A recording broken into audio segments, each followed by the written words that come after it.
Hello students, ये आपका part 9 video इस चैप्टर का। पार्ट 9 वीडियो में हम लोग अगले प्रमेय पे हैं। क्या कह रहा है कि अपने एकांतर खंड में वृत्त के किसी बिंदु पर समकोण अंतरित करने वाला वृत्त का चाप अर्धवृत्त होता है। यह हमें साबित करना है। मैं यहाँ पर एक वृत्त ले लेता हूँ। वृत्त पर मैं एक बिंदु ले लेता हूँ ए, और यहाँ पर यह आपका चाप हो गया BC। यह वाला BC चाप है जो ए से होकर जा रहा है। हमें यही दिखाना है कि यह BC चाप जो है ना अर्धवृत्त है। यह हमें साबित करना है। जबकि इस चाप द्वारा जो बना कोण जो है ना यह 90 डिग्री का है, समकोण है। चलिए मैं BC को मिला देता हूँ और O यहाँ पे वृत्त का केंद्र ले लेता हूँ। ठीक है जी। चलिए लिखते हैं यहाँ पे क्या दिया हुआ है। दिया है O वृत्त का केंद्र है। O वृत्त का केंद्र है। ठीक है, O वृत्त का केंद्र है। और क्या है उसके बाद BC वृत्त की चाप है। चाप है, वृत्त की चाप है यह BC जो A से गुजरती है। तो हमें क्या सिद्ध करना है और क्या दिया हुआ है। तो दिया है कि एंगल BAC जो है ना 90 डिग्री का है। यह कोण जो है 90 डिग्री का है। तो सिद्ध करना है कि यहाँ पे आपका BC जो चाप देखना, चाप BC आपका अर्धवृत्त है। यह दिखाना है अर्धवृत्त है, यह हमें साबित करना है। ठीक है, चलिए इसका प्रमाण देखते हैं। अच्छा, एंगल BAC 90 दिया है, यह दिया हुआ है ना। तो हम लोग जानते हैं, क्या जानते हैं, एक प्रमेय से 3 पॉइंट क्या था जी। अरे आपका प्रमेय जो पिछले वीडियो में हम लोग फर्स्ट में जो देखे थे 37 नंबर प्रमेय, उसी से अब देखिए क्या लिख सकते हैं। तो एक ही चाप द्वारा वृत्त के केंद्र पर बना कोण परिधि पर के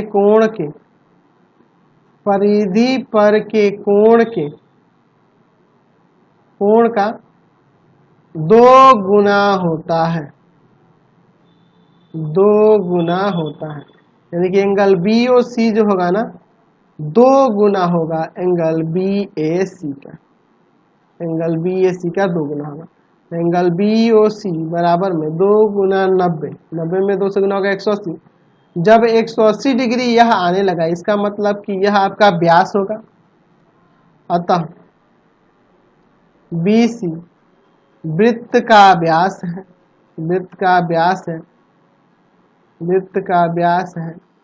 इसलिए चाप जो BC है, चाप BC वृत्त अर्धवृत्त है। चाप BC अर्धवृत्त को दर्शा रहा है, या अर्धवृत्त है, ऐसे भी लिख सकते हैं। अर्धवृत्त है, या हम लोग ऐसे भी लिख सकते हैं। चाप BC जो है अर्धवृत्त है, इसीलिए क्योंकि ये आपका व्यास हो जा रहा है तो ये आपका अर्धवृत्त होगा।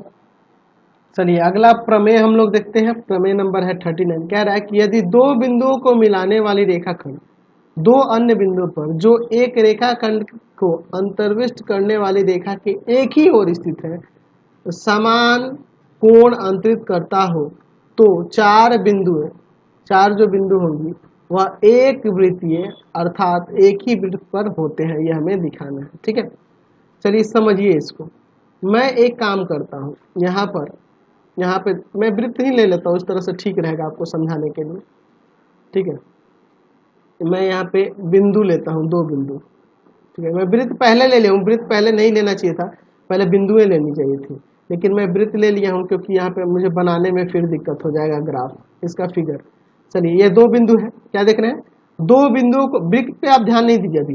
2 बिंदुओं को मिलाने वाली रेखाखंड 2 बिंदुओं को मिलाने वाली रेखाखंड देख रहे हैं ना, यह आपका रेखाखंड AB हो जाएगा।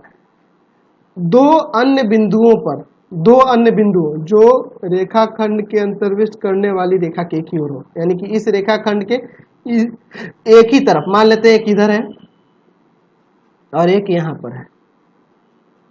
ठीक है, इधर थोड़ा सा मैं, ये है इसी वृत्त पे लेकिन मैं जानबूझ के बाहर बनाऊंगा इसको।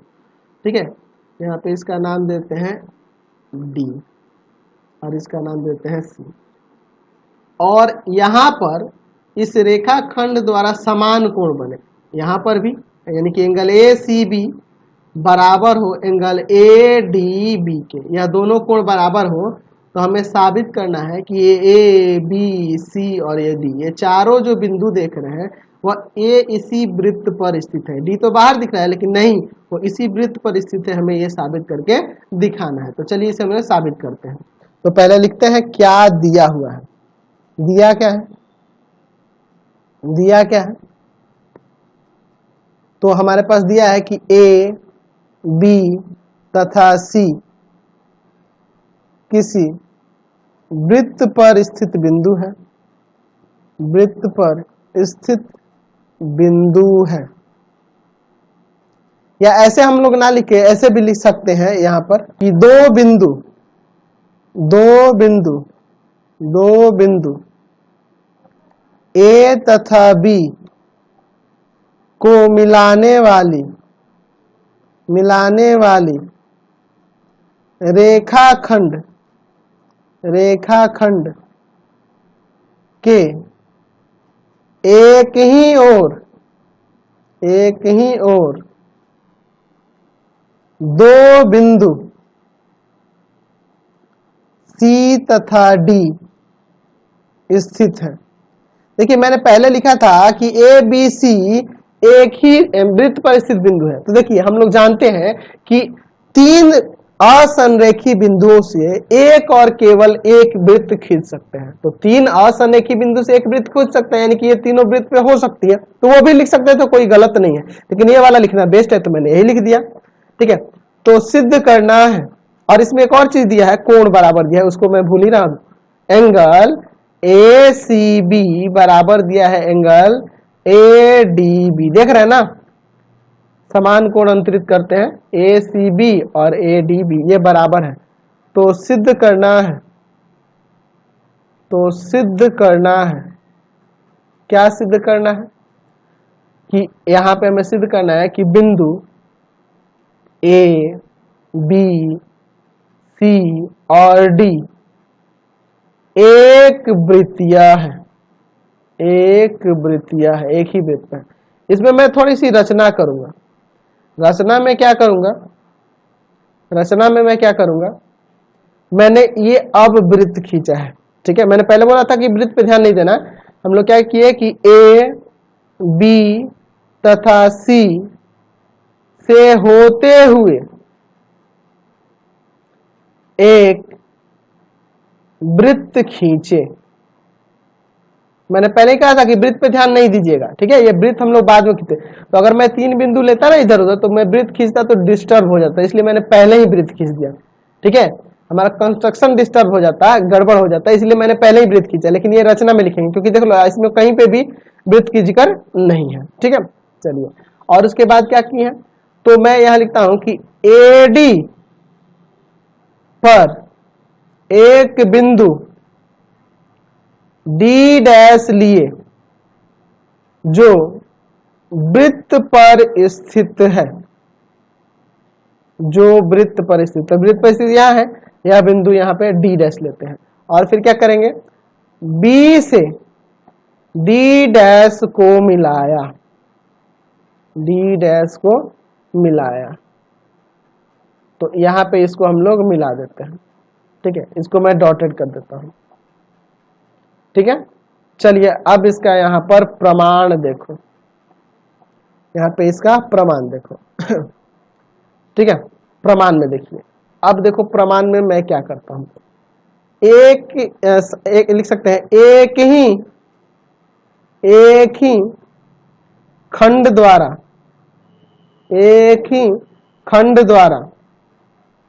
वृत्त पर बना कोण बराबर होता है।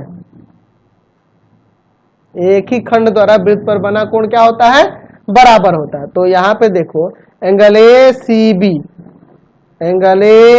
बी बराबर हो जाएगा angle A D dash B के। डी डैश तो वृत्त पर स्थित है ना, तो ए डी डैश बी के बराबर हो जाएगा, समीकरण ए। और चूंकि हमारे पास दिया है कि एंगल ए सी बी बराबर है एंगल ए डी बी के, यह दिया हुआ है, दिया है, तो यहां लिखेंगे समीकरण 1 तथा 2 से, समीकरण 1 तथा 2 से, 1 तथा 2 से, यह दोनों बात, ये दोनों बराबर हो जाएगा, ए डी डैश बी बराबर में angle A D B, A D dash B यह और यह कोण बराबर हो गए ए डी बी, ये दोनों कोण बराबर है, अतः यहाँ कह सकते हैं कि डी डैश तथा डी समपाती है, मतलब एक ही जगह पर है, समपाती है, यह दोनों बराबर होने का मतलब यही हुआ कि यह दोनों समपाती है, और जब समपाती है इसलिए कह सकते हैं कि डी भी वृत्त पर स्थित है, यानी कि डी भी आपका वृत्त पर स्थित है ना। अतः यहाँ पे फाइनली आपका लिख सकते हैं, अतः बिंदु ए बी सी तथा डी वृत्त पर स्थित है, यानी कि एक ही वृत्त पर है, एक वृत्त यह है, ऐसे लिख सकते हैं, समझ गए ना। चलिए अगला देखते हैं, प्रमेय क्या कर रहा है, कह रहा है चक्रीय चतुर्भुज के सम्मुख कोणों के किसी भी युग्म का योग 180 डिग्री होता है। चक्रीय चतुर्भुज के बारे में हम लोग पहले से जानते हैं कि ऐसा चतुर्भुज जिसके चारों शीर्ष जो है वह वृत्त पर स्थित हो, वह वृत्त पर स्थित हो, वही आपका चक्रीय चतुर्भुज होता है। जैसे कि यहाँ पे देखिए, यहाँ पे मैं एक चक्रीय चतुर्भुज आपको बना देता हूँ, यह आपका एक चक्रीय चतुर्भुज हो जाएगा, ठीक है, यह आपका एक चक्रीय चतुर्भुज है। इसका नाम दे दिया जाए कुछ, इसका नाम देते हैं, यहाँ पर कुछ नाम दे देते हैं, ए बी सी डी, ठीक है, और इसका ये जो वृत्त है इसका केंद्र मैं यहाँ पर ओ दे देता हूँ, ओ वृत्त का केंद्र दे देता हूँ यहाँ पे। चलिए तो यहाँ पे पहले लिख लेते हैं क्या दिया हुआ है, तो लिखते हैं दिया है, दिया है ना, ए बी सी डी एक चक्रीय चतुर्भुज है, चक्रीय चतुर्भुज है, और ओ वृत्त का केंद्र है, ओ वृत्त का केंद्र है, तो सिद्ध करना है, तो सिद्ध करना है, तो सिद्ध करना है, क्या सिद्ध करना है इसमें, तो क्या कह रहा है कि चक्रीय चतुर्भुज के सम्मुख कोणों के किसी भी युग्म का योग 180 डिग्री होता है। तो देखिए यहाँ पे सम्मुख कोण आपका ए और सी है और बी और डी है, तो यहाँ लिख सकते हैं कि angle A plus angle C बराबर 180, या angle B plus angle D बराबर में 180 होगा, ये हमें सिद्ध करना है। चलिए इसके लिए मैं एक रचना करता हूँ, रचना क्या करता हूँ कि ओ से सी तथा ए को मिलाया, सी तथा ए को मिलाया, ठीक है। चलिए अब इसके बाद प्रमाण देखेंगे, तो पहले रचना वाला जो काम है वो कर लेते हैं, ओ से सी को मिला देते हैं और फिर ए को भी मिला देते हैं। चलिए देखिए इसके बाद, ये आपकी रचना हो गई। अब समझो भैया, यहाँ पे यहाँ देखिए, यहाँ वाला कोण इस कोण का दोगुना होगा, या यह कोण इस कोण का आधा होगा। लिख सकते हैं ना कि एंगल ए बी सी, या सीधे एंगल बी भी लिखेंगे तो चलेगा, ए बी सी लिखे या सीधे एंगल बी लिखे तब भी चलेगा। तो एंगल बी जो होगा आधा होगा एंगल ए ओ सी का, ए ओ सी का, एंगल ए ओ सी का आधा होगा, होगा ना, बिल्कुल होगा। अच्छा क्यों होगा, क्यों होगा, तो यहाँ लिख सकते हैं कि एक ही चाप द्वारा वृत्त के परिधि पर बना कोण, वृत्त के परिधि पर बना कोण, परिधि पर बना कोण वृत्त के केंद्र पर बने कोण का, वृत्त के केंद्र पर बने कोण का आधा होता है, ठीक है, इसके कारण से ऐसा हो रहा है, ठीक है, आधा होता है। और उसी प्रकार से हम लोग यहाँ वाला कोण एंगल डी जो है दिखा सकते हैं, आधा होगा एंगल किसका, reflex angle, reflex angle AOC का। तो रिफ्लेक्स एंगल AOC यानी यह कोण की बात हो रही है जो 180 से बड़ा है, इसकी बात हो रही है।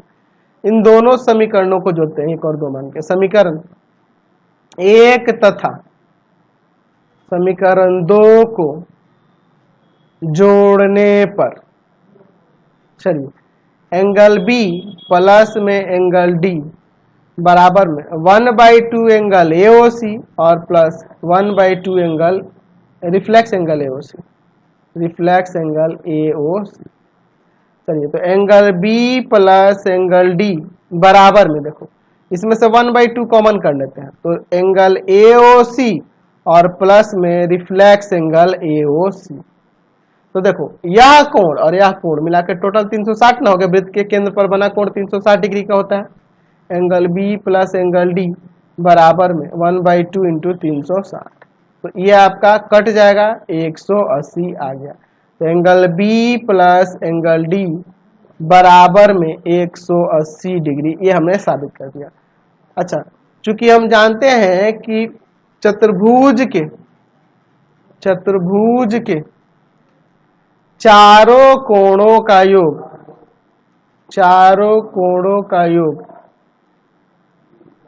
180 डिग्री होता है।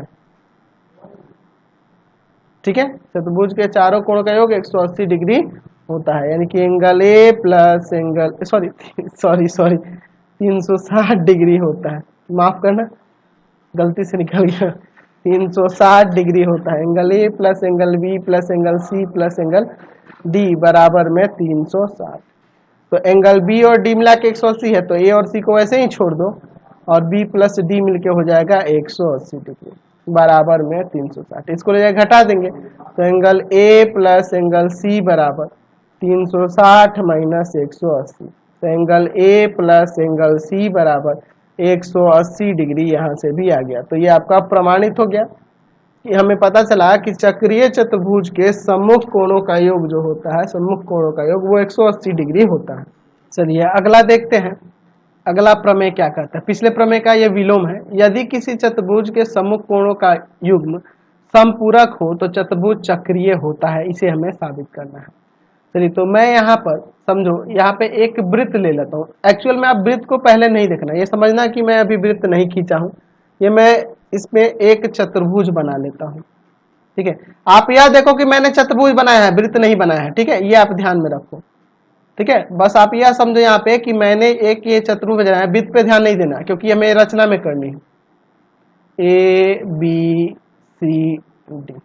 ठीक है, यहाँ पे यह मान लेते हैं यहाँ पे लिखेंगे दिया है, यहाँ मान लेते हैं दिया क्या है कि ABCD एक चतुर्भुज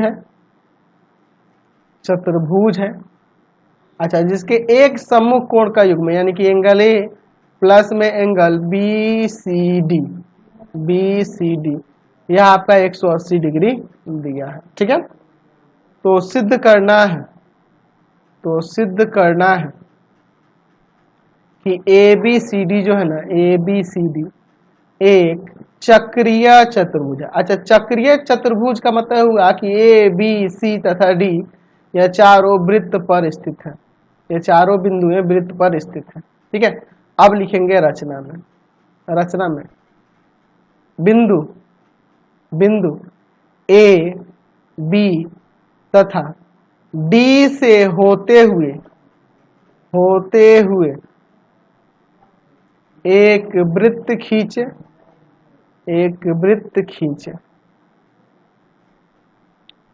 A B और D से होते हुए एक हम लोग वृत्त खींचे हैं। अच्छा, C से नहीं जा रहा, ये ध्यान रखना। रचना में ये भी करते हैं कि CD पर एक बिंदु D डैश या C डैश ही मान लेते हैं, C डैश लिए जो वृत्त पर स्थित है, आपका वृत्त पर स्थित है। ठीक है, यहाँ पे हम लोग एक बिंदु C डैश ले लेते हैं जो वृत्त पर स्थित है, क्योंकि C आपका वृत्त पर स्थित नहीं माने हैं, तो हम C डैश एक बिंदु ले लेते हैं जो वृत्त पर स्थित है, और B से क्या किए हैं, C डैश को मिलाए हैं। तो यहाँ लिख देंगे रचना में ही तथा बी से सी डैश को मिलाया। ठीक है। अच्छा, जब यह वृत्त पर स्थित है और ये तीनों बिंदु वृत्त पर स्थित है तो ये आपका चक्रीय चतुर्भुज हो जाएगा A B C dash D. तो यहाँ एंगल ए प्लस, इसका प्रमाण मैं दिखा रहा हूं यहाँ पर, angle A plus angle B C dash D बराबर में 180 हो जाएगा। क्यों? क्योंकि आपके रचना के अनुसार A B C dash D एक चक्रीय चतुर्भुज है, चक्रीय चतुर्भुज है। चक्रीय चतुर्भुज हुआ ना रचना से, क्योंकि ये चारों वृत्त पर स्थित है रचना के द्वारा। चलिए अब दूसरा हमारे पास दिया हुआ है angle A plus angle B C D बराबर में 180। इसको समीकरण 1 मान लो, यह समीकरण 2, यह तो दिया है। तो समीकरण 1 तथा 2 से दोनों बराबर कर देंगे। समीकरण 1 तथा 2 से, समीकरण 1 तथा 2 से angle A plus angle B C dash D बराबर में angle A plus angle B C D. ठीक है, एंगल ए से एंगल ए गया तो angle B C dash D बराबर में एंगल बी सी डी हो जाएगा। तो यह दोनों को यहाँ, यह दोनों कोण कौन, यह कोण और यह कोण बी सी डैश डी और बी सी डी, यह दोनों कब बराबर होगा? जब यह दोनों समपाती होगा तब, सी और सी डैश एक ही जगह पे होगा तब।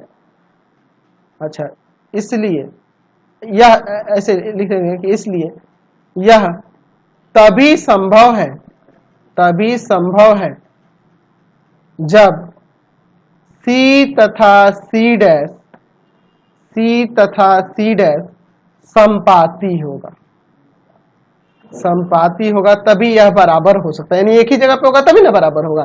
अच्छा, यानी कि सी और सी डैश समपाती है, इसलिए या अतः ए बी सी तथा डी से वृत्त गुजरता है।